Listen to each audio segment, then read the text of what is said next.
7 de la mañana en punto, amigos televidentes, muy buenos días. Estamos iniciando una nueva semana aquí en Noticias 7, primera emisión. Gracias a todos ustedes por conectarse, por estar pendientes de toda la información que les vamos a presentar también a través de nuestras plataformas digitales. Las encuentran en el telegrafo.com.es, ecuadortv.es, en el dial de Pública FM y a través de nuestras redes sociales. Hoy conversaremos con Patricio Moreno, subsecretario de Educación. Hablaremos sobre la vacunación en las escuelas de nuestro país, cómo va este proceso y también cuántos niños se han vacunado hasta el momento. Así que atentos también a esta importante información, que estamos hablando de vacunación de varias enfermedades que se han presentado en nuestro país en los próximos días. Hoy precisamente pues también se solicita el certificado internacional de la vacunación contra la fiebre amarilla, personas que vienen de varios países. Lautaro, ¿cómo está? Buenos días. Un buen día para ti, un saludo para los amigos televidentes. Y no se olviden que todo aquel que venga de Colombia, Perú, Bolivia o Brasil, estas 4 naciones, sea que haya estado al menos 10 días en esos países, tiene que presentar su carnet, su certificado de que está vacunado contra la fiebre amarilla. Y se recuerda que si usted quiere viajar a la Amazonía, se exhorta a que se vacune también para evitar la picadura de este mosquito y luego seguir propagando este virus, esta enfermedad, por otras partes del país. Hay casos, no ha incrementado como pasa en otras naciones, pero sí hay que tener muchísimo cuidado. Así que eso es lo que les contamos hoy. Tenemos a Iván Casamen preparado más adelante para darnos un informe más completo de ello. Le agradecemos también a las madres que hayan tenido un lindo domingo. No sé, María Mercedes, ¿cómo lo pasaste ayer? Muy bien, por supuesto, claro que sí, agasajada por parte de mis hijos, como tiene que ser. Como tiene que ser. Más adelante viene también Santiago Vivanco, porque hay información deportiva. La selección ecuatoriana femenina está disputando el Sudamericano. Nos va a contar cómo ha ido la participación de nuestras jugadoras en este torneo. Y también vamos a hablar del Papa León XIV, porque ahora sí ya ha empezado a ofrecer misas, ya ha dado explicaciones de por qué puso el nombre de León. Más adelante se lo vamos a contar y así empezamos esta emisión matinal de Noticias 7. Vamos con la información, 7 de la mañana con 3 minutos y bueno, noticias lamentables con las que empezamos, porque 11 militares ecuatorianos fueron asesinados y otro uniformado resultó herido en una emboscada durante un operativo contra la minería ilegal en el sector de Alto Punino, en la frontera entre las provincias de Napo y Orellana. Hoy les despedimos. Las autoridades atribuyen el lamentable asesinato de 11 militares, además de un uniformado herido en la Amazonía ecuatoriana, a grupos armados organizados. Los integrantes de la Fuerza del Orden viajaron al sector de Alto Punino, en la frontera entre las provincias de Napo y Orellana, para combatir a la minería ilegal. Fueron emboscados por grupos armados organizados. Todos los indicios dan a que fueron comandos de frontera. Actuaron con una gran potencia de fuego, ametralladoras y lanzagranadas. En la emboscada, al parecer se utilizó una gran cantidad de artillería. Avanzan hacia el objetivo aproximadamente de 1 a 2 horas y una vez alcanzado el objetivo, cuando se disponían a la destrucción de la maquinaria y limpieza del área, son atacados por los comandos de frontera, quienes tienen alianzas con los grupos armados organizados denominados los Lobos. Tras el hecho, las Fuerzas Armadas reiteraron su compromiso por el combate a la delincuencia, enfatizando que la ciudadanía no debe dejar de confiar en el trabajo responsable de los soldados. No los defraudaremos. El ejército ecuatoriano, las Fuerzas Armadas, están aquí. Defenderemos con uñas y dientes este territorio. No pretendan que esto va a quedar impune. Contra ellos vamos, contra ellos vamos. El operativo estaba integrado por 80 soldados de la Brigada de la Selva 19 Napo, quienes fueron desplazados a diferentes puntos de la Amazonía en pro de la seguridad de todo el territorio nacional. Sofía Vintimilla, Noticias 7.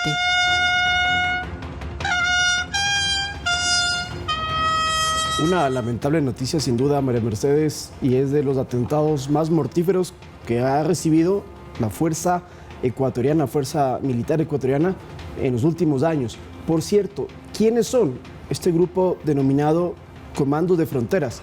Son disidentes de las ex-FARC. Recordemos esta guerrilla colombiana que tenía presencia en la Amazonía, en la selva del vecino país, y que por eso en la zona norte, es decir, en las provincias colindantes del Putumayo, el departamento de Putumayo en Colombia, y las provincias de Orellana y Sucumbíos en Ecuador, en esa zona es que hay la presencia de estos grupos subversivos que se dedican a monopolizar la compra de pasta base, es decir, de coca. Son traficantes de las plantaciones para luego vender este estupefaciente.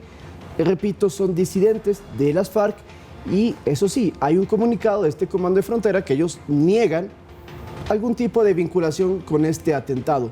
Es lo que es un comunicado que todavía se está investigando qué tan verídico es, pero lo cierto es que es un grupo, por cierto, también que tiene relación con algunas otras organizaciones narcoterroristas, tanto ecuatorianas como colombianas. Se le han adjudicado a este grupo Comandos de la Frontera el asesinato de estos 11 uniformados ecuatorianos. Este grupo criminal colombiano, como se lo ha denominado, surgido en el 2017, efectivamente después de la firma de los acuerdos de paz entre las FARC y el gobierno colombiano, y nació como una alianza criminal compuesta por los disidentes de los frentes 32 y 48 de la antigua guerrilla de las FARC y miembros también de una organización que se llama La Constru, que es un grupo criminal que nació en el 2006 a partir de la desmovilización de los bloques paramilitares de las Autodefensas Unidas de Colombia. ¿A qué se dedican? Bueno, delitos como secuestro, extorsión, asesinato, tráfico de armas y minería ilegal son algunas de las actividades ilícitas con las que sustentarían económicamente su actividad. Este grupo, entonces, ya sabemos, tiene presencia en lo que es Colombia, el sur de Colombia, el norte del Ecuador.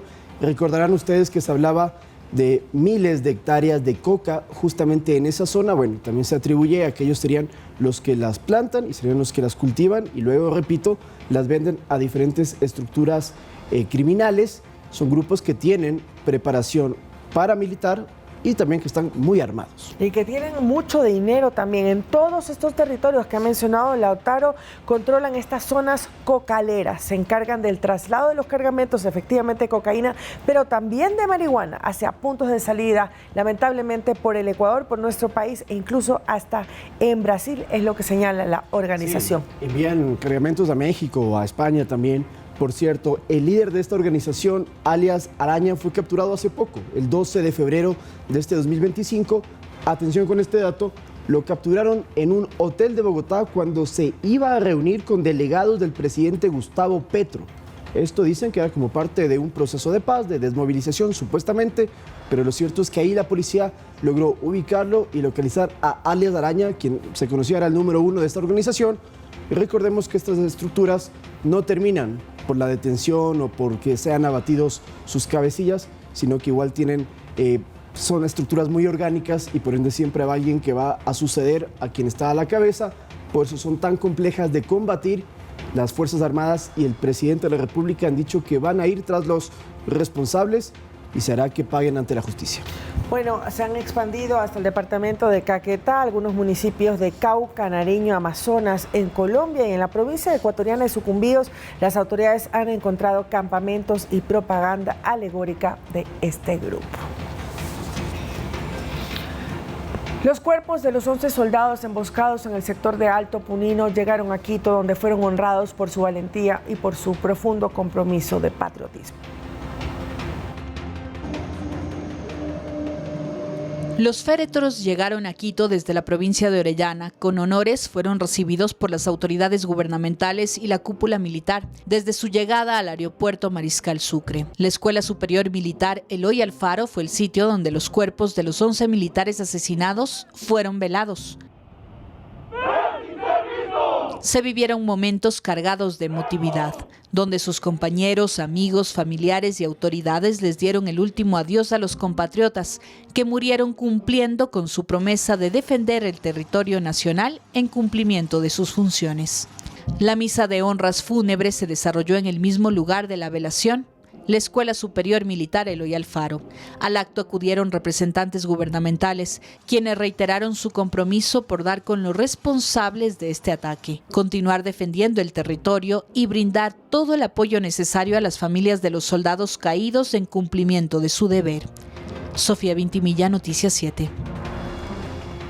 Y lastimosamente, bueno, los militares caídos, como decían en el reportaje de Sofía, eran de diferentes partes de nuestro país y de diferentes edades también. Por ejemplo, los tenientes lastimosamente abatidos, tenientes de infantería, tenían, en el caso del teniente José Isa, 28 años, mientras que el teniente Jorge Andrade iba a cumplir 30 en octubre de este 2025. Otros datos que podemos contarles sobre ellos es que eran de algunas localidades como Machala, por ejemplo, también había de Quito, de Imbabura, de lo que es el cantón Antonio Ante, había un cabo que era de Tungurahua, de Píllaro, es decir, sus restos serán trasladados a cada una de sus localidades. También de Nangaritza era el cabo Georgi Vega. Tenían preparaciones bastante exhaustivas en materia militar. ¿A qué me refiero? Por ejemplo, eran comandos, eran expertos en paracaidismo, habían cursado varios cursos y programas justamente para irse preparando cada vez más, algunos inclusive en temas con las comunidades amazónicas, mucha preparación para poder estar en territorio. Eran expertos justamente en poder estar en esas zonas donde lastimosamente hubo este incidente atroz, lamentable y repudiable. Ha dicho también el ministro de Defensa que esto le toma con muchísimo dolor, tanto el Ministerio de Defensa como a las Fuerzas Armadas. Le dan la solidaridad a los familiares de cada una de las víctimas y que no les va a faltar nada, ni a los hijos, ni a sus esposas y sobre todo con los niños, con los menores de edad, les acompañarán tanto en el tema de la educación como también en viviendas para poder ayudar a estas 11 familias que están llorando una pérdida irreparable. Y no solamente todo lo que acabas de mencionar, sino que igual o más importante, Lautaro, la ayuda psicológica y emocional que están ya empezando a brindar a los hijos y a las esposas de los soldados abatidos, porque de esa manera van a poder recuperar también la calma y poder continuar con su vida con toda la ayuda que le va a entregar el gobierno nacional. Sí, porque hay mucha consternación. Conocemos de primera fuente que dentro de la cúpula militar y en general de las Fuerzas Armadas es muy doloroso lo que ha sucedido. Y el ministro de Defensa, Giancarlo Lofredo, por cierto, el día del funeral, dijo que, y esto lo voy a leer textualmente, como sociedad tenemos que preguntarnos, ¿dónde están los derechos humanos de la gente de bien, de los héroes? ¿Dónde están los derechos de los militares y de las familias que hoy sufren? Este es un mensaje también hacia la justicia, y Lofredo también citó al Papa León XIV, porque dijo, ya lo dijo en sus primeras palabras el sumo pontífice, el mal no prevalecerá ante el bien y les juro que así será. Mensajes contundentes para combatir a los responsables de este atentado mortal. Declarados como héroes nacionales por parte del presidente de la República, Daniel Noboa. Él, además, también, el presidente Noboa, condenó este asesinato de los 11 militares en la selva ecuatoriana y decretó 3 días de luto nacional. Tras el lamentable hecho del asesinato de 11 militares en la emboscada en el sector de Alto Punino, el presidente de la República, Daniel Noboa, a través de sus cuentas en las redes sociales, señaló: encontraremos a los responsables y los acabaremos. En tanto, el ministro de Defensa, Giancarlo Lofredo, expresó sus condolencias y se comprometió a apoyar a las familias de los soldados fallecidos. Decirles que no están solos, que el gobierno nacional y las Fuerzas Armadas van a darles todo el apoyo necesario. Vivienda, educación y salud no le faltará a los familiares de nuestros héroes. En un comunicado oficial, el Ministerio de Gobierno condenó enérgicamente el cobarde asesinato de 11 militares. El Estado ecuatoriano, señalan, no tolerará que grupos vinculados al narcoterrorismo y a la minería ilegal sigan atentando contra la institucionalidad y la paz ciudadana. Mientras el primer mandatario dispuso 3 días de luto nacional, 10, 11 y 12 de mayo, en honor a los soldados que ofrendaron su vida en defensa del bienestar y seguridad del país. El ataque no fue contra 11 miembros del ejército ecuatoriano, no fue contra las Fuerzas Armadas, fue contra el Ecuador. Y el dolor que hoy sentimos debe recordarnos que esta guerra continúa y que solamente unidos podremos vencer. Los representantes gubernamentales además enfatizaron que este es un atentado en contra de la paz ciudadana, por lo que darán con los responsables. Sofía Vintimilla, Noticias 7.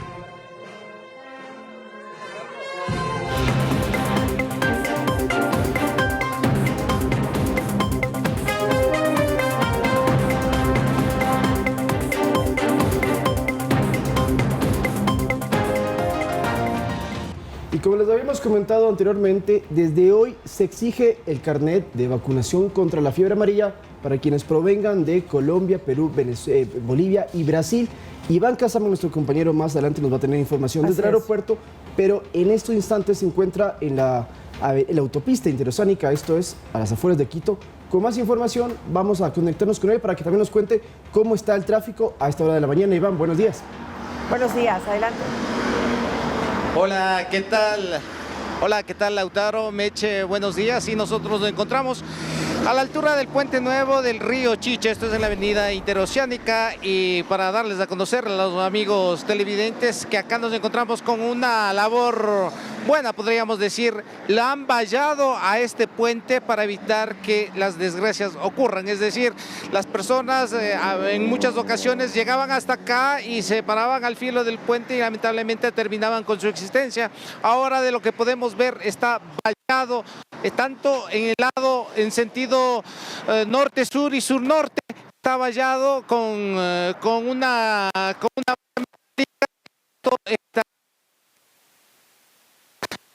este tipo de actos lamentables que se realizaban acá. En cuanto al tráfico, nosotros venimos desde el norte de Quito, en la capital, pasamos por la Simón Bolívar, estaba el tráfico fluido, y acá en la avenida Interoceánica, entre los límites de Puembo y Tumbaco, también el tráfico es bastante fluido, y como les comentábamos, nosotros avanzamos hasta el aeropuerto Mariscal Sucre de Quito, donde en los próximos minutos se dará a conocer ya la medida que entra en vigencia en nuestro país. Exigir a los viajeros de varios países, de 4 países en específico, que presenten el carnet internacional de vacuna contra la fiebre amarilla. Pero estos detalles los tendremos más adelante, pendiente de nuestras pantallas, para que se enteren de todas las exigencias que hace el Ministerio de Salud y el Ecuador en sí como país. Con esto nosotros regresamos más adelante. Buen día. Buen día, Iván. Muchísimas gracias por esta información. Importante este vallado en este puente, que era un punto crítico de esta parte de la ciudad. Y sabes algo más, en ese puente también están colocadas algunas cámaras del EQ 911 y con un monitoreo constante. Entonces, sobre todo antes, cuando no había las vallas, cada vez que se acercaba una persona, ya lo veían y empezaban a comunicarse inmediatamente con la Policía Nacional, y tienen cerca patrulleros que pueden llegar y justamente tratar de convencer y evitar que cometan una decisión fatal. De hecho, ha pasado eso, bastante, ¿no? bastante. Se ha hecho todo un proceso de acompañamiento en esos momentos tan difíciles y se ha salvado vidas, que es el objetivo. Y no es el único puente que está vallado, justamente para combatir los intentos de suicidio. También en el norte, el puente que va hacia Calderón y como que va a la ruta Collas, también se lo empezó a utilizar. Lastimosamente, la gente que se dio cuenta que ya no se podían lanzar desde el puente del Chiche, buscaban otros sitios. Se están vallando cada uno de estos puentes para que sea más complicado que, lastimosamente, personas con depresión y con ideas muy negativas puedan cometer, repito, una decisión permanente para solventar un problema temporal. Bueno, más adelante atentos, porque nuestro compañero Iván Casamen estará entonces con la rueda de prensa de la información sobre este certificado internacional que se está pidiendo para las personas que llegan de 4 países. Y ojo, los ecuatorianos también, que permanecen en estos países por más de 10 días, al regresar a nuestro país tienen que venir con la vacuna de la fiebre amarilla, y si no lo hacen, pues tienen que vacunarse y estar en aislamiento, en observación durante todos estos días. Sí, eso es importante aclararlo. No es que tienes que ser de estas 4 nacionalidades para presentar certificado. Correcto. Puede ser de cualquier país del mundo, pero usted estuvo 10 días o vive en estas 4 naciones, tiene que entregar su carnet para que esté certificado de que ya fue vacunado contra esta enfermedad. Una vacuna, por cierto, que se ponen una sola vez en la vida, y con eso te da una inmunidad por siempre.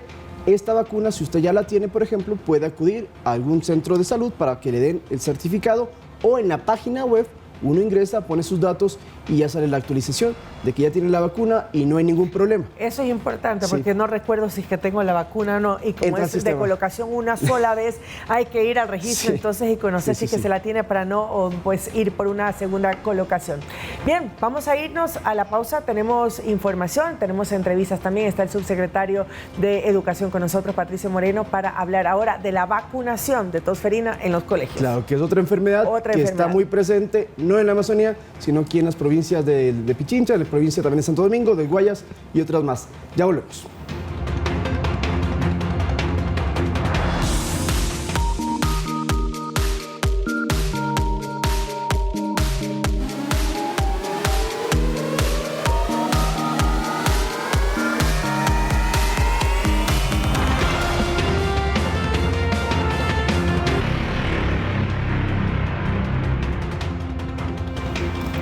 Más información, amigos. 5 sujetos presuntamente pertenecientes al grupo armado organizado Los Tiguerones fueron detenidos en el noroeste de Guayaquil. Los integrantes de esta banda delictiva habían secuestrado a una mujer por la que exigían $50,000 a cambio de su liberación. Los implicados habrían ingresado de una forma violenta a la casa de la ciudadana, quitándole su libertad. La intervención policial logró la liberación de la ciudadana y la aprehensión de los sujetos. Todos poseen antecedentes penales por tráfico de drogas, robo y tenencia ilegal de armas.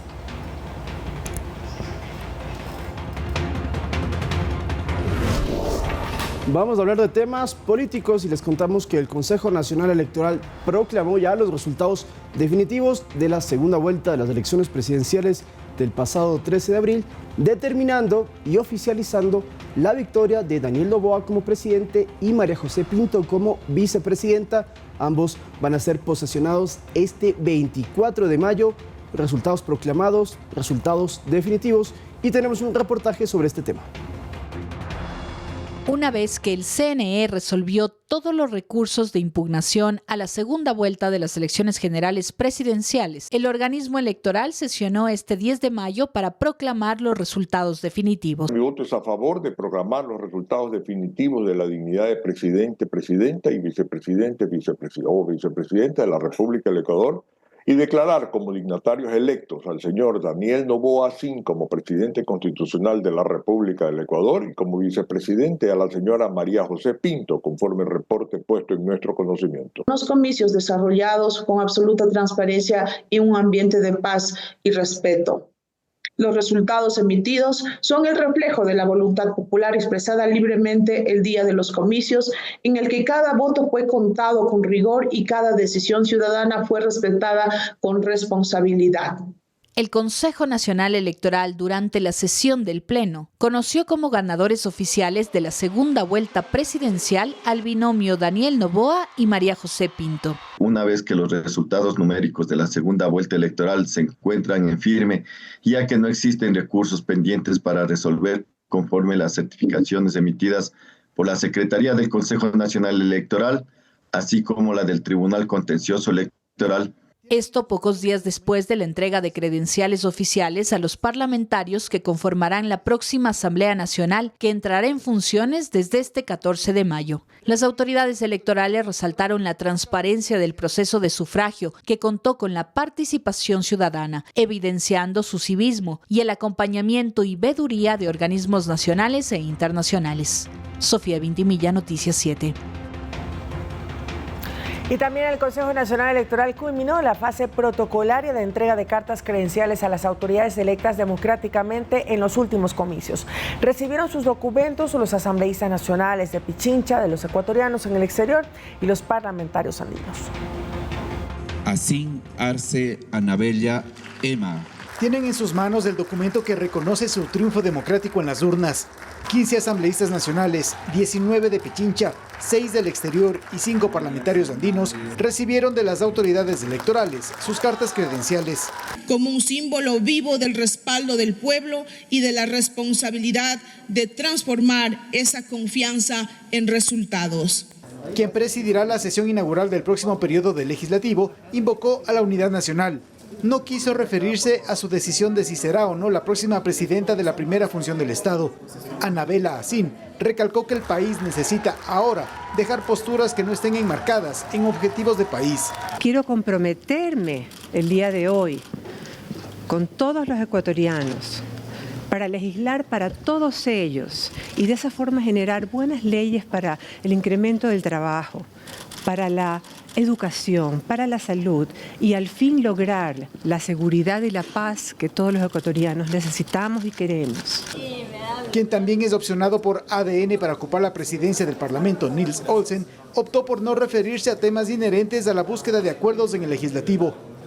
Queremos agradecer a todos los ecuatorianos que votaron por nosotros, por esta asamblea distinta que va a trabajar por el desarrollo del país. Sobre lo que ocurrirá el 14 de mayo próximo en la asamblea, el ministro de Gobierno José de la Gasca ratificó que ADN y Pachacutic irán por un mismo andarivel. El acuerdo existe y existió. Lo que ha dicho el asambleísta Nango es nada más corroborar lo que nosotros dijimos. Existió la reunión, existió el acuerdo.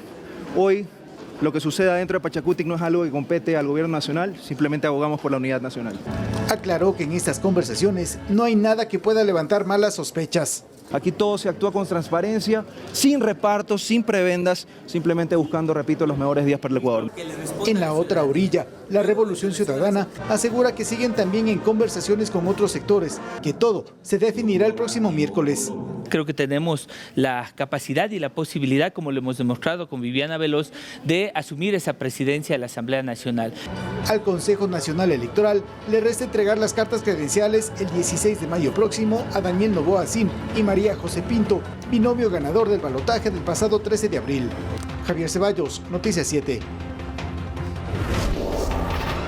Cambiemos ligeramente de tema, queremos contarles que ya hay una reforma al reglamento de selección de autoridades que se hace en el CPCCS, en el Consejo de Participación Ciudadana, y con esta reforma se va a evitar que pasen años hasta que se concluyan los concursos para autoridades como por ejemplo la Fiscalía o el CNE. Entonces los miembros encargados de ejecutar cada concurso serán sancionados si obstaculizan esos procesos. Veamos.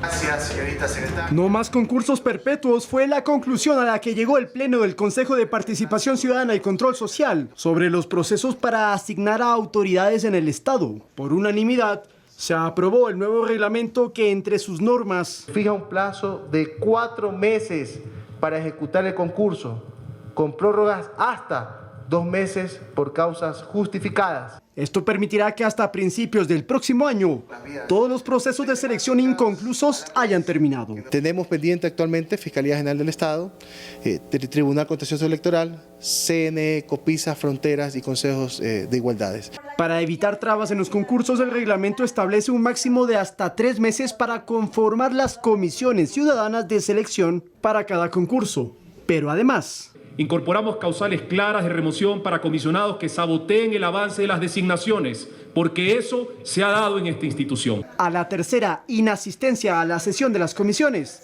el involucrado será removido y sustituido por su suplente para que el concurso avance. Es fundamental esta normativa y que permite avanzar en el desarrollo de los diferentes procesos, sin olvidar obviamente los que también están en marcha. Según el CPCCS, el proceso para seleccionar al nuevo fiscal o al nuevo CNE debería empezar en los próximos días con la convocatoria de los comisionados.